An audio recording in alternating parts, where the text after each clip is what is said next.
स्वागत है आप सभी का मेरे YouTube चैनल में। तो दोस्तों, आज से हम लोग भारतीय संविधान की क्लासेस शुरू करने वाले हैं और इस सब्जेक्ट को हम बेसिक से लेके एडवांस तक एक एक टॉपिक कवर करेंगे और हर चीज़ पढ़ने और समझने की कोशिश करेंगे। तो आप लोग मेरे साथ इस चैनल में बने रहिए। तो चलिए आज की क्लास शुरू करते हैं। तो आज सबसे पहले हम लोग जो पढ़ने वाले हैं, संविधान क्या है। तो सबसे पहली बात, अगर ये देखा जाए कि संविधान क्या है, तो संविधान जो है वो किसी भी देश का एक रिटन डॉक्यूमेंट होता है, यानी कि एक लिखित दस्तावेज होता है जिसके आधार पर किसी भी देश के कानून प्रणाली को संचालित किया जाता है। तो अगर हम लोग इसे लिखने का प्रयास करें तो कुछ इस तरह से लिखा जाएगा। अगर हम संविधान की परिभाषा को देखें तो इसे कुछ इस तरह से डिफाइन किया जा सकता है। संविधान एक लिखित दस्तावेज है जिसके अनुसार या आधार पर किसी देश का शासन संचालित होता है। और एक जो नोटिस करने वाली बात है वो ये है कि ये अलिखित भी हो सकता है, जरूरी नहीं है कि ये लिखित ही हो। जैसे कि अगर आप एक उदाहरण ले, सबसे अच्छा तो वो है ब्रिटेन का संविधान। ब्रिटेन का संविधान लिखित नहीं है, लेकिन अपने इंडिया का संविधान जो है वो लिखित है कि हमारा देश किस तरह से चलाया जाएगा और इसका चलाने की क्या व्यवस्था है। तो ये सब चीज़ें हमें संविधान में पढ़ने को मिलेंगी। अब एक चीज़ और देख लेते हैं हम लोग कि जो सरकार जो होती है, सरकार, इसके 3 अंग होते हैं। अगर सरकार को एक शरीर मान लें तो इसके पास 3 अंग होते हैं। पहला विधायिका, दूसरा कार्यपालिका और तीसरा न्यायपालिका। तो ये 3 जो है सरकार के 3 अंग होते हैं, जिसके बारे में हमें आगे पढ़ने को मिलेगा। ठीक है, आगे बढ़ते हैं। अब अगर एक चीज़ और अपन ध्यान दें तो हमारे सामने सवाल उठता है कि आखिर संविधान की उत्पत्ति कैसे हुई और इसके बारे में कैसे सोचा गया। तो ये एक लैटिन शब्द से बनाया गया शब्द है। हालांकि संविधान तो हिंदी शब्द है, लेकिन लैटिन शब्द जो है वो कॉन्स्टिट्यूट है, जिससे बना क्या, कॉन्स्टिट्यूशन।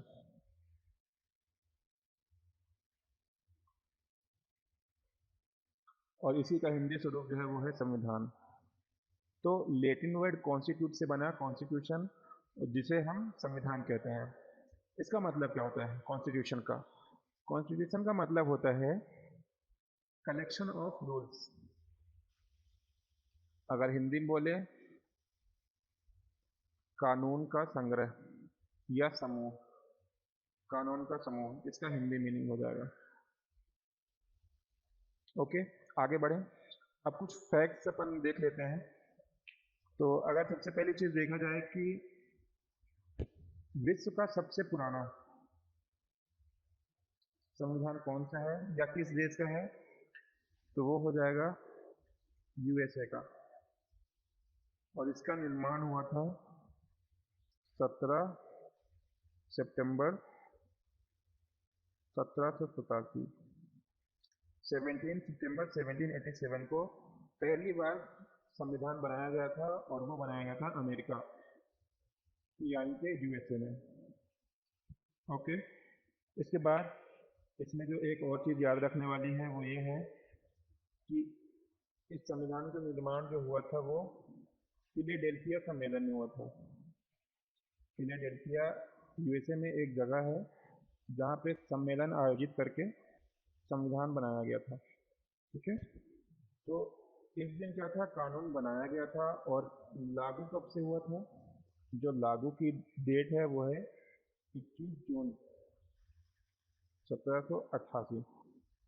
तो मतलब संविधान बनने और लागू होने में लगभग 9 महीने का समय लगा था। ओके, नेक्स्ट देखते हैं। तो विश्व का सबसे पुराना संविधान कौन सा है? अमेरिका का। और अगर हम बात करें कि यूरोप में या यूरोप का सबसे पुराना संविधान किस देश का है, तो वो होगा नीदरलैंड। तो यूरोप महाद्वीप में अगर देखें तो सबसे पुराना संविधान जो है वो नीदरलैंड का था। यानी कि सबसे पहले यूरोप में नीदरलैंड एक ऐसा देश था जहाँ पर सबसे पहले संविधान बनाया गया था। अब अगर हम बात करें कि सबसे बड़ा संविधान किस देश का है, तो सबसे बड़ा संविधान अगर हम बात करें विश्व का, ठीक है, तो अगर हम देखें कि विश्व का सबसे बड़ा संविधान किस देश का था, तो इसमें दो देश हैं। नंबर एक पे है भारत, हालांकि नंबर एक पे दोनों ही हैं, भारत और ब्रिटेन। बस दोनों में फर्क क्या है कि लिखित संविधान है और ब्रिटेन का संविधान जो है वो है अलिखित। बस दोनों में इतना सा फर्क है। तो अगर एग्जाम में क्वेश्चन आता है कि विश्व का सबसे बड़ा लिखित संविधान कौन सा है, तो उसमें हम टिक करेंगे इंडिया को। और अगर पूछा जाए कि विश्व में सबसे बड़ा संविधान कौन सा है, लिखित और अलिखित ना हो, हालांकि मेंशन किया होगा, अगर लिखित होगा तो अपन इंडिया में टिक करेंगे, अगर अलिखित होगा तो फिर ब्रिटेन में टिक किया जाएगा। अब एक चीज़ और जो आपको समझना चाहिए वो होता है मैग्ना कार्टा। तो व्हाट इज मैग्ना कार्टा? तो अगर इसके बारे में देखा जाए तो ये एक ब्रिटेन के किंग थे, ब्रिटेन किंग यानी कि राजा किंग जॉन, बात है 1215 की। तो इन्होंने एक शाही फरमान जारी किया। इन्होंने क्या किया, किंग जॉन जो थे उन्होंने क्या किया, एक शाही फरमान जारी किया और ब्रिटेन के नागरिकों को वहाँ पर कुछ विशेष अधिकार दिए गए। और ये पहली बार था जब ब्रिटेन के नागरिकों को एक लिखित, हालांकि लिखित नहीं बोल सकते क्योंकि वहाँ पे कुछ भी लिखित नहीं है, लेकिन राजा ने कह दिया तो वो सर्वोच्च हो जाएगा उस टाइम पे।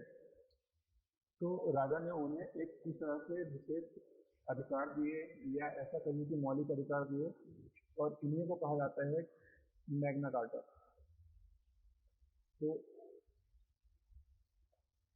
1215 में ब्रिटेन के राजा किंग जॉन ने एक शाही फरमान जारी किया था और उस फरमान में उन्होंने बोला कि ठीक है, आज से हमारे नागरिकों को ये मौलिक अधिकार दिए जा रहे हैं।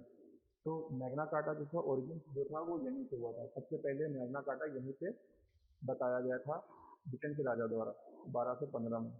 लेकिन अगर हम बात करें कि भारतीय संविधान का मैग्ना कार्टा क्या है, ये बहुत ही इंपॉर्टेंट क्वेश्चन है और बहुत बार एग्जाम में पूछा गया है। तो अगर बात करें कि भारतीय संविधान का, तो भारतीय संविधान का मैग्ना कार्टा किसे कहते हैं या क्या है, तो इसका आंसर हो जाएगा मौलिक अधिकार। तो मौलिक अधिकार जो है इसे भारतीय संविधान का मैग्ना कार्टा कहा जाता है। और मौलिक अधिकार हमें कहाँ पर देखने को मिलता है, तो मौलिक अधिकार जो है हमें देखने को मिलता है अनुच्छेद, सबसे देखते हैं भाग 3 में है, अनुच्छेद 12 से 35 तक।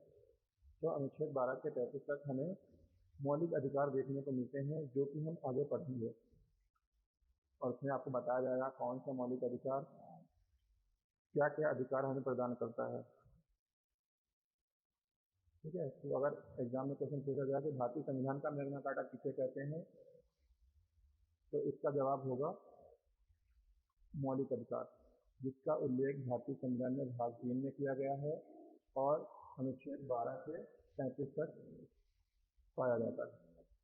एक और क्वेश्चन जो है, यह एक फैक्ट और है जिसको अगर हम बात करें, विश्व का सबसे छोटा,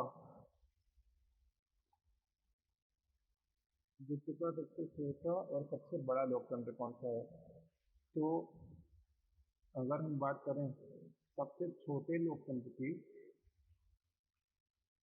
तो इसका जवाब होगा नॉर्वे, एक देश है। तो ये विश्व का सबसे छोटा लोकतंत्र कहा जाता है या माना जाता है। और दूसरा जो है सबसे बड़ा, तो ये है नॉन अदर देन हमारा भारत। तो विश्व का सबसे बड़ा लोकतंत्र कौन सा है? इंडिया है। और सबसे छोटा लोकतंत्र जो है वो नॉर्वे है। ओके, ठीक है, आगे बढ़ते हैं। अब हम बात करते हैं कि भारत का संवैधानिक विकास कैसे हुआ, यानी कि संविधान का विकास।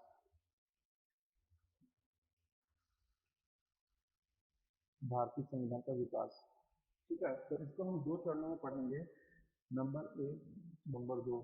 तो पहले चरण में हम पढ़ेंगे कि कंपनी के अधीन संविधान का विकास, और दूसरे नंबर पे ब्रिटिश क्राउन के अधीन।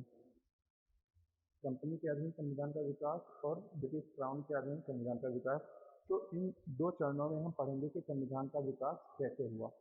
ठीक है, लेकिन यहाँ पे अगर मैं आपको एक छोटी सी चीज बताने की कोशिश करता हूँ, शायद आपको समझ में आ जाए कि कंपनी से क्या तात्पर्य है, ओके, और ब्रिटिश क्राउन से क्या तात्पर्य है। ये चीजें आपके लिए जानना जरूरी भी है। ठीक है, अगर हम कंपनी की बात करें तो कंपनी की शुरुआत जो थी वो हुई थी 1600 में, सन 1600 में। तो सन 1600 में क्या हुआ था, जो ब्रिटेन के कुछ व्यापारी थे, है ना, ब्रिटेन के व्यापारी जो थे, उन्होंने क्या किया, ब्रिटेन व्यापारी जो थे महारानी के पास गए, ब्रिटेन की महारानी के पास गए, जो कि उस वक्त एलिजाबेथ टेलर प्रथम थी। एलिजाबेथ टेलर फर्स्ट, है ना, एलिजाबेथ टेलर प्रथम थी। तो ये लोग ब्रिटेन के जो कुछ व्यापारी थे वो महारानी के पास गए और उन्होंने उनके सामने एक प्रस्ताव रखा कि हम लोग आपसे ये परमिशन चाहते हैं कि हम लोग इंडिया जाएं, भारत जाएं, वहाँ पर व्यापार करें। तो ये लोग महारानी के पास गए और उन्होंने उनके पास ये प्रस्ताव रखा कि हम लोगों को आप भारत जाने की परमिशन दीजिए, वहाँ पर व्यापार की अच्छी संभावनाएं हैं और वहाँ से व्यापार करके हमें और आपको काफी फायदा होगा। तो इन्होंने क्या किया, इन व्यापारियों ने महारानी से परमिशन ली और वहाँ से एक कंपनी का निर्माण किया, एक कंपनी बनाई और वहाँ से उस कंपनी के नाम से और उस कंपनी का नाम लेकर वो लोग वहाँ से भारत आए व्यापार करने। अब जब ये लोग यहाँ पे व्यापार करने आए इंडिया, तो यहाँ पे जैसे जैसे इनका व्यापार बढ़ता गया, इनका प्रभुत्व भारत में बढ़ता गया और उन्होंने धीरे धीरे भारत में छोटे छोटे हिस्सों पे अपना हक जमाना शुरू किया और बढ़ते बढ़ते बढ़ते पूरे देश में फैल गया, है ना। तो जब कंपनी का विस्तार बहुत ज़्यादा हो गया, जब कंपनी का विस्तार बहुत हो गया, ठीक है, कंपनी का विस्तार हो गया बहुत ज़्यादा, तो फिर अब महारानी को लगा कि ये तो बहुत अच्छा काम है और कंपनी को करने के लिए हम खुद ही करते हैं। तो फिर महारानी ने क्या किया, उन्होंने क्या किया, कंपनी को ख़त्म करवा दिया और फिर सीधा डायरेक्ट अपने कॉन्टेक्ट से डायरेक्ट अपने नाम से यहाँ पे क्या करने लगी, रूल करने लगी, डायरेक्ट अपने नाम से इंडिया में रूल करने लगी। तो इसलिए कहा जाता है कि कंपनी के अधीन पहले कैसे विकास हुआ संविधान का, फिर ब्रिटिश क्राउन के अधीन कैसे संविधान का विकास हुआ, इन सब चीज़ों को हम एक एक करके समझेंगे आने वाली क्लास में। तब तक आप इस वीडियो को एक बार और अगर समझ में नहीं आया तो रिवाइज कर दीजिए, और अगर समझ में आ गया है तो अगली वीडियो देखिए, उसमें आपको इसके आगे की जानकारी मिलेगी। और आपसे एक रिक्वेस्ट है कि आप प्रॉपर नोट्स बनाइएगा, जिससे आपको आगे भी पढ़ने में, रिवाइज करने में सहूलियत रहे।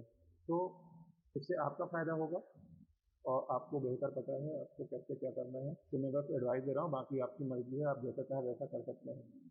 तो इस वीडियो में इतना ही। तो आगे हम बात करेंगे भारत के संविधान का विकास किस तरह से कंपनी के अधीन हुआ और ब्रिटिश क्राउन के अधीन हुआ, और इस दौरान क्या क्या मुद्दे सामने आए और क्या क्या एक्ट कानून बनाए गए, इसके बारे में हम बात अगली क्लास में करेंगे। तो तब तक के लिए गुड बाय और अपना ख्याल रखिए।